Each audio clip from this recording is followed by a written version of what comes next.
سورت بقرہ ہی کے اندر آخری جو 2 آیات ہیں جن کی پہلے آپ کے سامنے فضیلت رکھی کہ آسمان سے ایسا فرشتہ لے کے آیا جو کبھی نہیں تھا اترا. رسول اللہ صلی اللہ علیہ وسلم نے کہا یہ 2 آیتیں جو صرف 2 آیتیں صبح آپ کے سامنے رکھا 10 آیتیں پڑھنے والے کو غافلوں سے نکال دیا جاتا ہے. اگر صرف 2 آیتیں پڑھ لے، صرف 2 آیتیں، صحیح حدیث کے الفاظ ہیں یہ 2 آیتیں ساری رات کے لیے اس کو کفایت کر جائیں گی. اب محدثین نے یہ جو کفایت کا لفظ ہے اس کی ٹرانسلیشن کی ہے. کفایت کر جائیں گی سے کیا مراد؟ محدثین نے لکھا مراد یہ ہے ایک بندہ ہر روز رات کو تہجد پڑھتا تھا، ایک بندہ ہر روز رات کو کئی 100 آیات کی تلاوت کرتا تھا، ایک بندہ ساری رات اتنے سپارے پڑھتا تھا. اب ہوا کیا، ایک دن اس کو نیند آ گئی، وہ جلدی میں تھا، وہ کچھ نہ پڑھ سکا، صرف ان 2 آیتوں کی تلاوت کر لی. یہ آیتیں اس کو کفایت کر گئیں کہ اس کے نامہ اعمال میں ساری رات کا قیام لکھ دیا جائے گا، جتنے وہ سپارے پڑھتا تھا لکھ دیے جائیں گے، جتنا وہ عمل کرتا تھا لکھ دیا جائے گا. اور دیگر محدثین نے یہ بیان کیا کفایت سے مراد یہ ہے کہ جمی بیماریوں کے، جمی مخلوقات کے شر سے اللہ اس کے لیے کافی ہو جائے گا صرف یہ 2 آیتیں پڑھ لینے سے. اور صحیح حدیث کے الفاظ کے ہیں جو بندہ یہ 2 آیتیں ہر روز رات کو پڑھتا ہے کتنے دن؟ صرف 3 دن. سورت بقرہ کی روایت تھی 40 دن، سورت ہے بھی بڑی، 40 دن جس گھر میں تلاوت ہو اگر آپ نہیں کر سکتے آپ اس کو گھر میں لگا لیں. 40 دن جتنا مرضی پرانا جادو ہو، جتنا مرضی پرانا تویز ہو، جتنی مرضی بندش ہو، کوئی بھی آپ سلسلہ سنیں، آپ 40 دن لگاتار اپنے گھر میں سورت بقرہ کی تلاوت کر لیں یا چلا لیں سی ڈی کے اوپر، کیسٹ کے اوپر، اس گھر میں شیطان اور جنات کا اثر ختم ہو جاتا ہے. اور اگر کسی بندے کے پاس یہ وقت ٹائم نہیں، اول تو کرنا چاہیے، کیا مسئلہ ہے؟ لگا دو. گھر میں کوئی ڈیوائس ہے اس کے اوپر لگا دو، کیا مسئلہ؟ گھر میں چلنی چاہیے. اپنے گھروں کو قبرستان مت بناؤ، ادھر تلاوت ہونی چاہیے. یہاں سے یہ بھی ثابت ہوتا ہے کہ قبرستان میں تلاوت نہیں ہونی چاہیے، گھروں میں ہونی چاہیے. 3 دن جو بندہ سورت بقرہ کی یہ آخری 2 آیات کی تلاوت کرتا ہے، اس حدیث کے الفاظ بھی یہی ہیں کہ اس کے گھر سے شیاطین اور جنات بھاگ جاتے ہیں. گویا سورت بقرہ کے اندر پورے کا پورا توڑ موجود ہے، جادو کا، جنات کا. انسان کو وہم ہے نا، وسوسہ ہے، بدش ہے، رزق کی کمی ہے.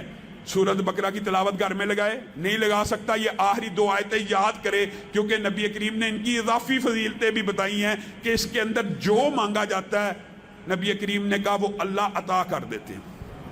آگے چلیے، قرآن پاک میں سورت کہف ہے. آپ نے اور میں نے اپنا یہ معمول بنانا ہے کہ جب بھی جمعہ آئے اس کی تلاوت کرنی ہے.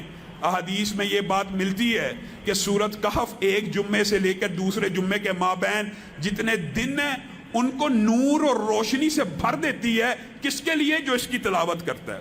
اور پھر پہلی 10 آیات جو یاد کر لیتا ہے وہ دجال کے فتنے سے محفوظ رہے گا.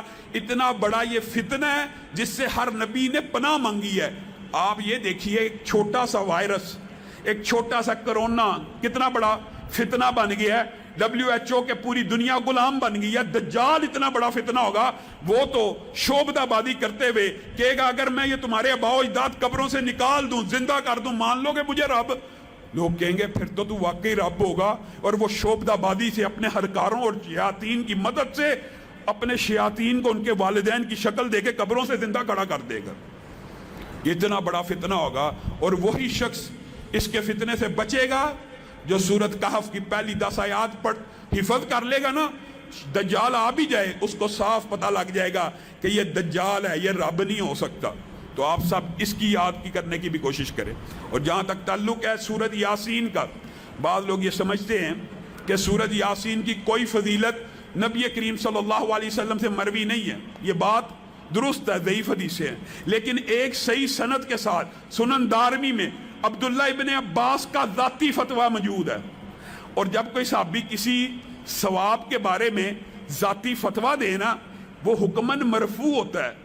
اس بات کا کیا مطلب ہے؟ اس بات کا مطلب ہوتا ہے صحابی اپنی طرف سے کسی صورت کی فضیلت اور منقبت بیان نہیں کرتا، اس نے لا محالہ یقینی طور پہ رسول اللہ سے سنی ہوتی ہے، بس وہ اس بات کو رسول اللہ سے منسوب نہیں کر رہا، وہ خود بیان کرنا شروع ہو گیا۔ اس کو جس بھی وجہ سے، اس نے کیا وجہ ہے کہ رسول اللہ کی طرف منسوب نہیں کی، یہ اللہ جانتا ہے۔ لیکن جب عبداللہ ابن عباس کہتے ہیں کہ سورت یاسین صبح پڑھنے والا شام تک اس کی برکات اور اللہ کی برکتوں میں گھر جاتا ہے، اور شام کو پڑھنے والا صبح تک اللہ کی برکتوں میں آ جاتا ہے، تو یہ حدیث، یہ روایت حکماً مرفوع ہو جاتی ہے۔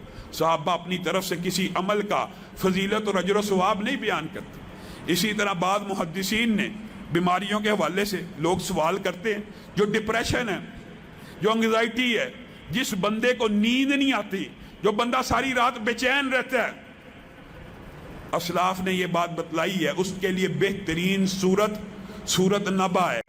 اما یتساءلون، یہ سورت پڑھے، اس سورت کو پڑھنا شروع کرے، اگر نیند نہیں آ رہی، نیند آنا شروع ہو جائے گی۔ اللہ رب العزت نے اس کے اندر یہ تاثیر رکھی ہے۔ سورتوں کے اور بہت فضائل ہیں، میں مختصر کر کے آپ کے سامنے رکھ رہا ہوں، اور سورت رحمان کے حوالے سے یہ تجربہ، جتنے مودی امراض ہیں اس کے اوپر سورت رحمان کا دم کیا جائے، یا بندہ تلاوت کرنا شروع کرے یا سننا شروع کر دے، اللہ تعالیٰ اس کو شفا دیتا ہے۔